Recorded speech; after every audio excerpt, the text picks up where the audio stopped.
Hi, this is Ira. Sometimes life collapses. Sometimes we lose the person we once were. But it is possible to begin again, to understand how we studied the women who rebuilt their lives. Today I want to talk about J.K. Rowling. Yes, she was a smart girl and a smart woman.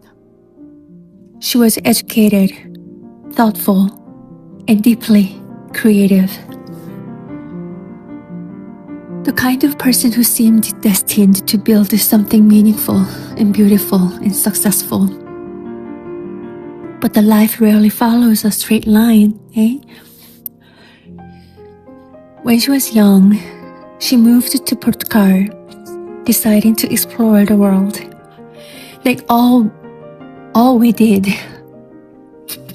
And there she taught English. And always love comes along. There are tons of men out there who's looking for victims. There, she fell in love, got married, and soon had a daughter. But the marriage did not last. The man was not good for her. The man was bad. She left him. Eventually, she returned to United Kingdom, her hometown, as a single mother, with very little money left and with an uncertain future. For a period of time, she relied on social welfare to survive. It was a difficult chapter of her life, one filled with existence, fear, and quiet uncertainty about what would happen, what would come next. With a lot of regrets, guiltiness, sadness, and all other negative feelings and negative thoughts.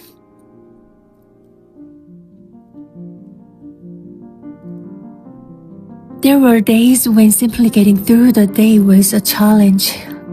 Raising a child alone required constant strength and a lot of challenges. Even when she herself felt fragile herself. And with a baby, that should be hard. Money was tight. The future was unclear. And the weight of responsibility never left her.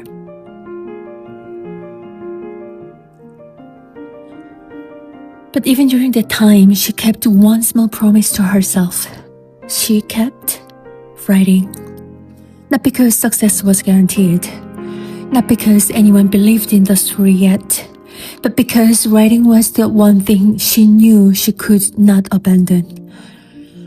So she wrote, page by page, in cafes, small apartments, the trains, while caring for her young daughter.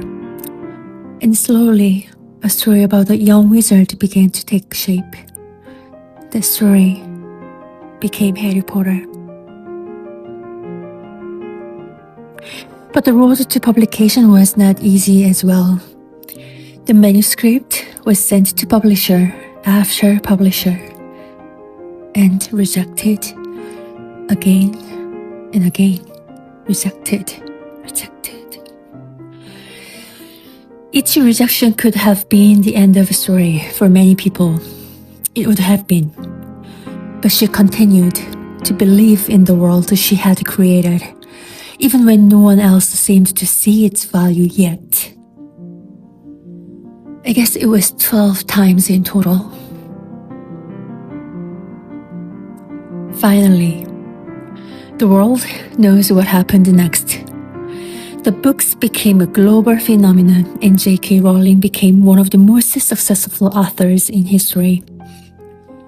But the real meaning of her story is not just success.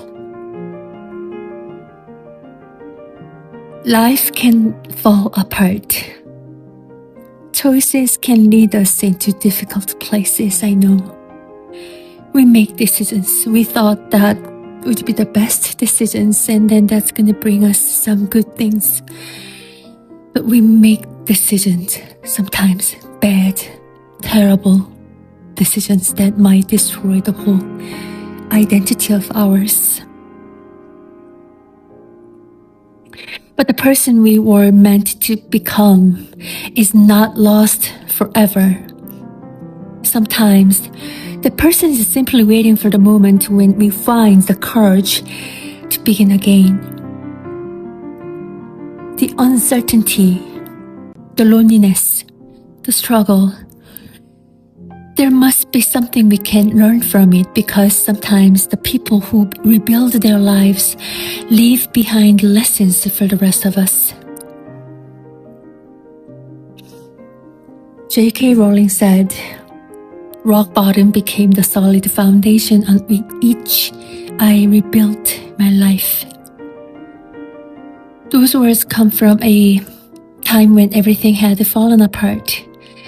She had returned to the United Kingdom as a single mother, lost everything with very little money and the uncertain future.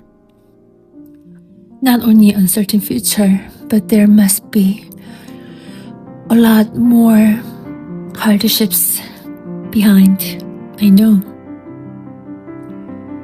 And yet, even then, she held on to one small certainty. Later, she explained it simply. Writing was the one thing I knew I could do. So she wrote. Not because success was guaranteed, not because the world was waiting for her story, but because at that moment in her life, writing was the one thing she could hold on to and only thing she could do. Now, this makes me wonder, what can we do now? Like, what would you do? Like, if we wanted to live again, what if I have to find myself? That beautiful myself that I was meant to be. If we want to return to the person we once dreamed of becoming, perhaps the first step is the same. To find the one thing we cannot abandon. And let's begin there. Okay, thank you so much for listening to me today. And then I wish you have a great day and great life. Thank you so much. Bye-bye.